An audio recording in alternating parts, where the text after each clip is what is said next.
All right, boys. Well, here we are. End of the evening.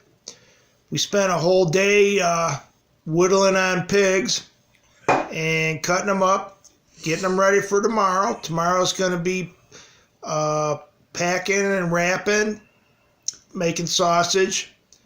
And, here's our host for today's show. Starvin Larry, we're over here at Starvin Larry's front porch. Like I mentioned before, lots of people driving by, pointing and waving. Makes you feel warm inside, and speaking of feeling warm inside, me and Larry did have to take us a trip down to the liquor store, and as you can see, the bottle of Old 46, well, there's been a little damage done, but it's for medicinal purposes, and we're all adults here, so, me and Larry have doctor's excuses.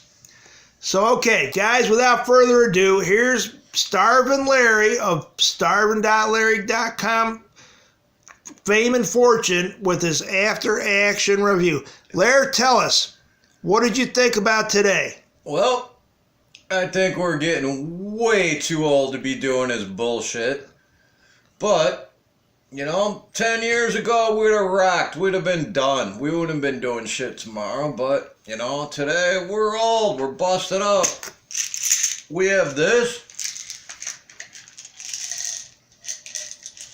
Need a couple of these. Maybe not the brightest idea to wash it down with Maker's Mark, but hey, it's what's available. What is that, Larry? What is what? What are you washing down? That'd be your basic ibuprofen. Oh, okay. Pain relief. Yes, okay. Yes, pain relief, because it's painful to do this now. Yeah, we were in a lot of pain. There's no doubt about that. When we was younger, we could do this stuff all day long. We cut up an elk, drag it off a mountain, not a problem. Now, we cut up a pig from the bed of the truck to my front porch, which, my neighbors were impressed with that. They loved that. They're like, what are these frickin' hillbillies doing now? There were a few phone calls out there today, Larry. But you'll have this. There's all these wealthy people that live around here. Then there's me. Then Mark shows up. Then it's like, double trouble. But then again, we grew up around here. We were here before they were. Amen to that, Larry. So then, anyway, we break the pig down, pieces, parts, cut it up. Not a problem. We get to the point where, hey, we need freezer wrap, we need plastic wrap, and it just so happened that inside the grocery store we go to, there's a liquor store. So, of course, we had to make a detour, go in the liquor store. Well, hey, we go in the liquor store, they're giving away shots of this $107 a bottle Hennessy cognac for 50 cents. Yeah, sign us up. Personally, Larry, I enjoyed it. I thought it was pretty tasty. It was awesome. Yeah, it was. It was real good, folks. We recommend it. Me and Starvin Larry, Hey, it's got our seal of approval. And you know what? Free is always good. Well, kind of free. It was $1 for 2 shots. 50 cents a shot. But you know what? It's Friday night. We don't care. So anyway, we do that. We try to talk the girl into give us another shot. She says no. We say, well, what about if we go out and we change coats and we come back in and we're different people now? She didn't go for that. So we got our bottle, our makers. We go out, and right outside the liquor store part, they're giving away free beer. Great. Yeah, I'll try some beer. And on top of that, the beer guys are giving away free keychains. So it was a hell of a day.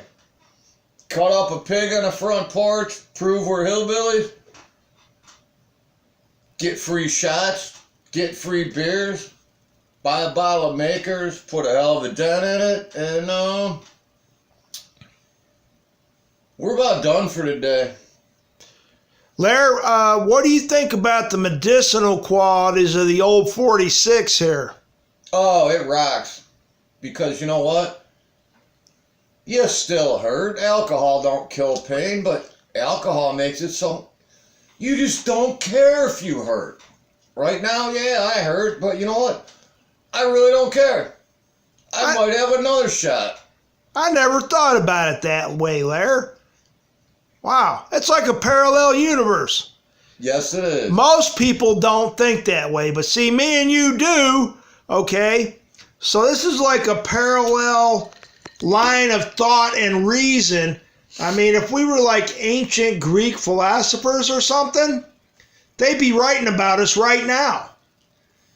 Well, they'll write about us in the future once they hear the stories about all the shit we've done in the last 40 years or so. They will. You know what? You're exactly right. I got to agree with you there. Yeah. So, okay. So now, today, pressure's on.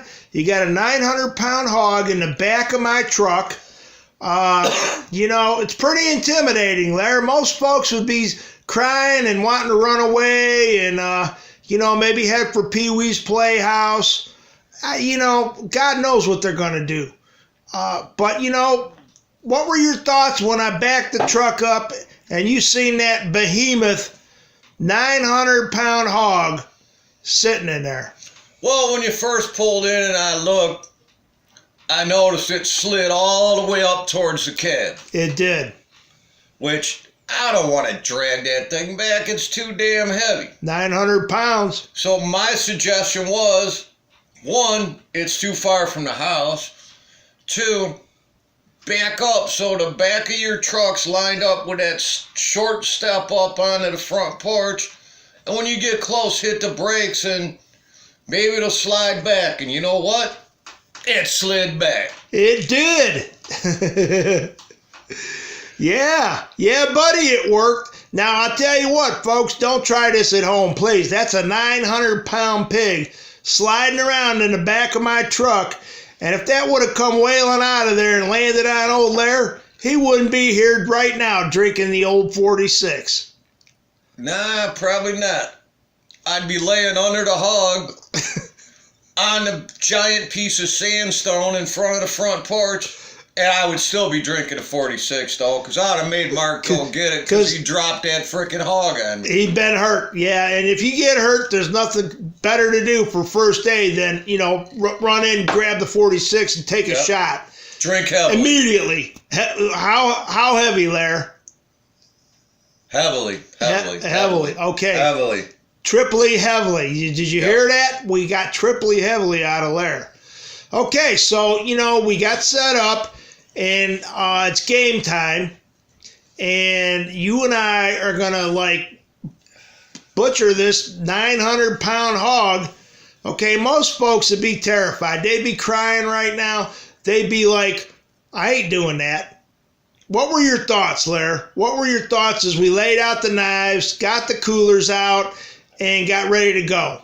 Well, my first thought is it's too freaking cold out here. Let's just hack this thing up, get it over with, get it inside. We'll do all the trimming inside, but then we decided, nah, we need to shoot some video while we're doing this, so we made some cool videos along the way and took a break here and there, and as that was the ongoing process happening and we did it, I realized that we're too old for this. I think I'm going to agree with you on that, Lair. Because dragging something that heavy around, moving it, cutting it up, it hurts now. It do. You know, back when we were 25, 26, you know, we go out, we're in the northern Rockies, we whack an elk at 12,000 feet up, quarter it up, pack it down off the mountain, not a problem. I don't think I'd shoot an elk now unless I had a horse nearby, and it could get dragged to the horse, packed in meat bags, and frickin' thrown over the back of the horse and packed off the mountain. I dragged an elk off a mountain now, it'd kick my ass permanently. Larry, I don't think I'd shoot an elk now unless I had a whole harem of squaws and a helicopter. Helicopter's a good idea. A helicopter's a great idea. Yeah. So hey, we did get some pretty damn good footage for the Starvin Larry Pro Hillbilly.com Do It at Home series. This doing your own food at home series is getting to be a huge hit. It's extremely popular on the web. People are talking about it. And you know what? Here's the thing. It's because we do this for real, and people get to see two real guys doing it for real and showing them how to go about doing all this step by step. And it's just a wonderful thing. I get so many compliments and comments of people just saying, hell, I never knew I could do that. My brother Daryl, hell, he got hurt the last time he done that. And always remember this. We will teach you how to do any of this. We will work for bourbon, beer, ammo, AR parts. There's a few other things we'll work for too, but we can't mention them here on Family TV.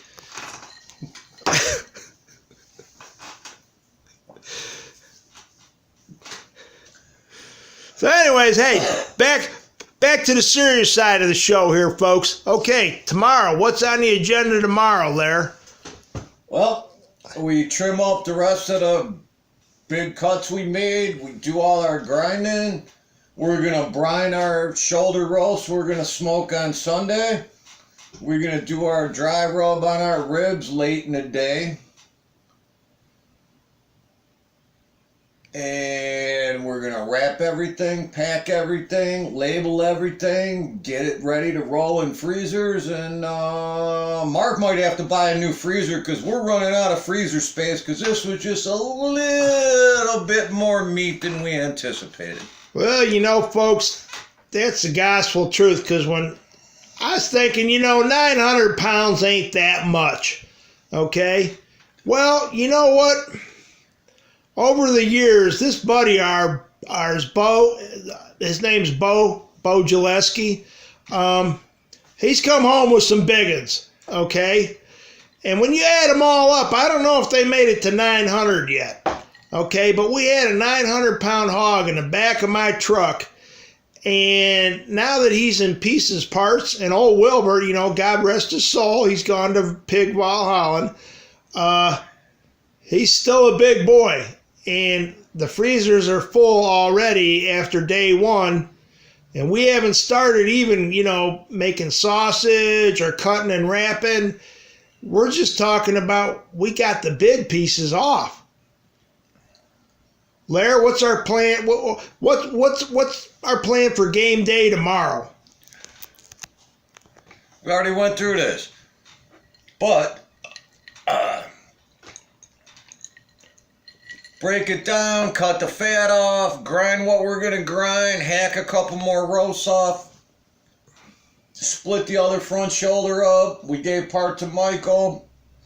We cut the other one up. We saved one to make pulled pork sandwiches with. The rest, we trim it up for grinding. We cut some stuff up so we can make some like Hungarian stews, pork morango, stuff like that. We cut the loins up into our boneless chops. Boneless chops. We're going to smoke some? Oh, of course. Okay, now Lair, how about... Smoked meat, not meth. There you go. Folks, I'm going to tell you what. Those are true words of wisdom from Starvin Larry. Okay, now, hey, Larry, let's shift gears here. You read my mind. How about the whiskey? Is the toxicity up to standards? I don't know. I'll be able to tell after probably one more. One more? Okay. Yeah. Okay, how's it looking so far? Oh, it's good. It's awesome. It's I good? recommend it. Okay, Definitely, that's a recommended bourbon there. you heard that, and you heard Starvin Larry say, sample the whiskey. Always. It's got Always. this is a constant thing that we have to do here, folks. Okay, once the knives are put away, and we're kind of like approaching downtime. Okay, you got to check. You can't just let that bottle sit there, okay, all by its lonesome, and you're just thinking, well, okay, it's got the cork in it, it's going to be okay. It's not. It might not be. You never know. Anybody out there ever heard of the angel's share? You know what that is? Well, I'll tell you what. Them little goblins come sneaking in there and they take the alcohol out of your whiskey, okay? They're little hobgoblins. And you know what? You're drinking your whiskey and thinking, okay, it's 94%, 94 proof, but it's not, because they come in